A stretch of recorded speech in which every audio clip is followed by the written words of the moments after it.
Bonsoir à tous les amis.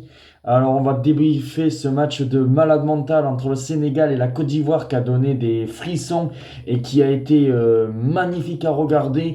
Voilà, la désillusion du tenant du titre qui ne va pas conserver son titre. Le Sénégal qui a été éliminé par la Côte d'Ivoire qui est ressuscité, mais on va débriefer un petit peu ce match-là de dingue parce que dès les premières minutes, à la troisième minute, Habib Diallo marque, tu te dis ça y est, le Sénégal est bien parti pour aller en quart de finale et pourquoi pas aller plus loin parce que pour moi, je voyais réellement une finale Sénégal-Maroc et puis après une erreur un petit peu d'appréciation entre le défenseur sénégalais et Edouard Mendy qui a provoqué un penalty autour de la 85e minute. Au départ, l'arbitre ne voulait pas siffler penalty et après il a sifflé et Franck Kessié a mis son penalty. Et puis il y a eu chacun leur mi-temps, hein. La première mi-temps était surtout pour le Sénégal, mais la seconde période, si t'as pas un excellent Edouard Mendy qui pour moi fait partie des meilleurs gardiens du continent africain. Voilà, la Côte d'Ivoire aurait même pu gagner en seconde période parce que on a vu la Côte d'Ivoire pousser, énormément pousser en seconde période. Et après, prolongation, où ils se sont observés en prolongation, les deux équipes se sont observées, mais quand même, c'est un truc de fou parce qu'après.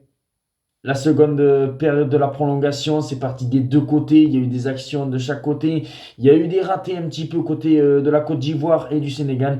Et c'est la mort subite. C'est la séance de tir au but. Et c'est malheureux. C'est Niakité, si je ne dis pas de bêtises, qui se rate son tir au but. Et tous les joueurs de la Côte d'Ivoire réussissent leur tir au but. Et bien là, quelle suite pour le Sénégal et quelle suite aussi pour la Côte d'Ivoire. On sait que bon, le Sénégal va rentrer chez eux.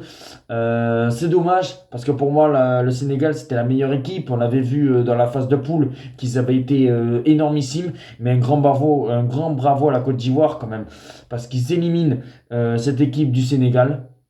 Voilà, dans un match un petit peu dingue, alors qu'ils étaient mal embarqués en première mi-temps, comme je le répète. La seconde période, ils ont mis les ingrédients, et puis après, ça a été beaucoup mieux. Et puis après, la séance de tir au but où Franck Kessié offre la victoire à la Côte d'Ivoire.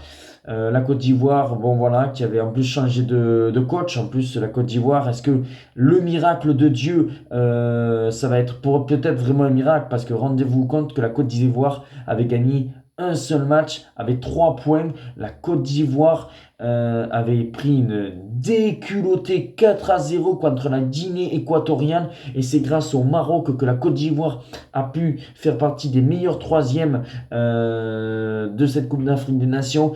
Et vous éliminez le tenant du titre face à cette équipe du Sénégal qui a été énormissime. Tout le monde a été énorme. Sadio Mané qui a fait un bon match, même si, à un moment donné, je suis désolé, même si j'étais pour le Sénégal, pour moi, il y a une action vraiment, vraiment très litigieuse à un moment donné où il y a la VAR, où l'arbitre met que carton jaune. Mais franchement, Sadio Mané peut avoir aussi un carton rouge dès le début du match, vers la 10e minute, parce que là, il fait une énorme faute. Et pour moi, c'est quasiment presque un carton rouge qui doit être donné à Sadio Mané. Mais bon, voilà, c'était juste l'aspect un peu de l'arbitre que j'ai trouvé dans l'ensemble un arbitrage assez bon. Voilà, ça a été pour moi un arbitrage excellent dans ce match-là, en plus qui était un match vraiment fabuleux quand même à regarder. Et un grand bravo à la Côte d'Ivoire qui a en ayant gagné qu'un match de poule, en étant humilié par la Guinée équatoriale, en ayant viré son entraîneur Jean-Louis Gasset, ou Jean-Louis Gasset a démissionné, je ne sais plus trop, et ben là, ils vont être en quart de finale. Ils risquent de tomber soit contre le Mali ou le Burkina Faso. Et pour moi, eh ben, est-ce que la Côte d'Ivoire va pas aller chercher leur troisième étoile? C'est ce que je me dis. Parce qu'ils sont passés par la plus petite porte.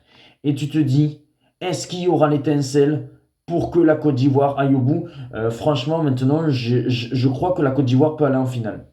Parce que moi, dans mon idée, je me suis dit, l'un de ce match-là ira en finale contre le Maroc. Après, il y a d'énormément de surprises. La Tunisie qui a été éliminée en phase de poule, l'Algérie pareil, le Cameroun en huitième, même si bon, le Cameroun face au Nigeria, on pouvait se dire, bon, c'était un match un peu kiff-kiff.